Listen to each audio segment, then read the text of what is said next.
অনেক অসুস্থ আমি, তাই আজকে রান্নাগুলো খুবই কম সময়ে শর্টকাটে হাতে মেখে রান্না করব। আসসালামু আলাইকুম সবাইকে, বিউটি কিচেন ব্লগ থেকে স্বাগতম জানাচ্ছি।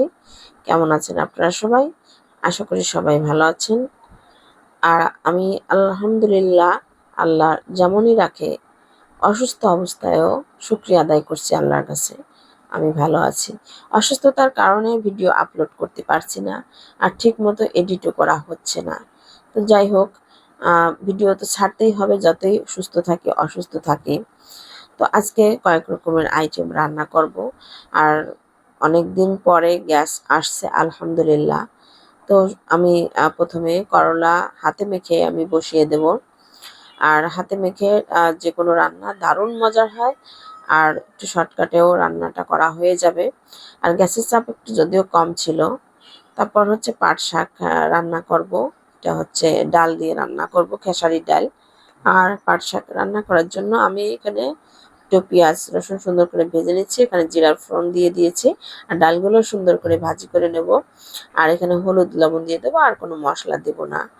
আর এভাবে রান্না করলে ডালের স্বাদটা এবং পাট শাকের স্বাদ দুটোই একসাথে মিক্সিং হয়ে দারুণ মজার হয়। সাদাসিধেভাবে আর কি শাকটা আজকে রান্না করে নিলাম। আর আজকে রান্নার আইটেমগুলো একটু বেশি আছে আর কি।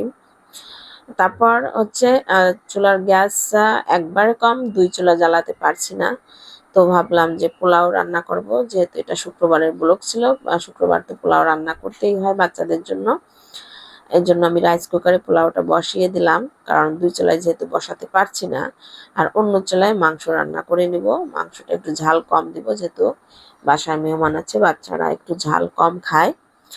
তার জন্য অল্প মশলা এবং অল্প ঝাল দিয়ে আমি একটু আলু বাড়িয়ে দিয়ে তারপর মুরগি মাংস রান্না করে নিব। আর অন্যদিকে আমার পোলাও অল্প সময় রান্না করা হয়ে গিয়েছে। আর মুরগির মাংস একটু ঝোল ঝোল করে তারপর আমি নামিয়ে নেব।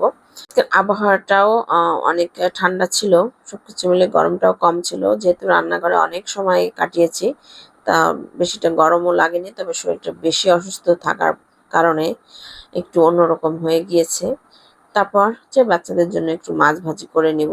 এটা কোনো মশলা দিব না, জাস্ট একটু হলুদ লবণ মেখে সামান্য মরিচের গুঁড়া দিয়ে একটু মেখে নিয়েছি। তারপর মাছগুলো একটু ভেজে নিব।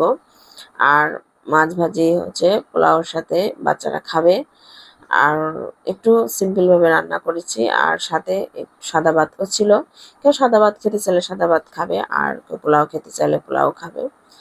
তারপর বিকেলে নাস্তার জন্য একটু নুডলস রান্না করব। দেখলাম যে নুডলস শেষ হয়ে গিয়েছে, তো আপনাদের ভাইকে দিয়ে বাইরে থেকে নুডলস নিয়ে আসলাম। এখান থেকে নুডলস রান্না করব। দুধ শেষ হয়ে গিয়েছিল চা করার জন্য, দুধও আনালাম। তারপর হচ্ছে সন্ধ্যার একটু আগে অর্থাৎ বিকেলের দিকে সবাইকে নুডলস রান্না করে দিব। একটু নাস্তাটাও করা হবে, সাথে দুধ চা করে দিব। আর প্রতিদিন ব্লগ ভিডিও যেহেতু দেই, আর ফেসবুকে প্রতিদিনে আমরা যেরকম রান্না করি, তো ফেসবুকের জন্য রান্না করতে হয়, আর চ্যানেলের জন্য রান্না করতে হয়। তো সব জায়গায় ভিডিও রেডি করতে হয়, তারপর এডিট করে আপলোড করতে হয়, তা না হলে তো ভিডিওতে রিচ কমে যাবে। আর প্রতিদিন ভিডিও আপলোড করা যদি না হয়, আর যেহেতু ফেসবুকের গাইডলাইন তো মেনে চলতেই হবে। যতই সুস্থ অসুস্থ যেমনই থাকি না কেন, ভিডিও আপলোড করতে হবে, এর থেকে কোনো আমাদের ছুটি নেই।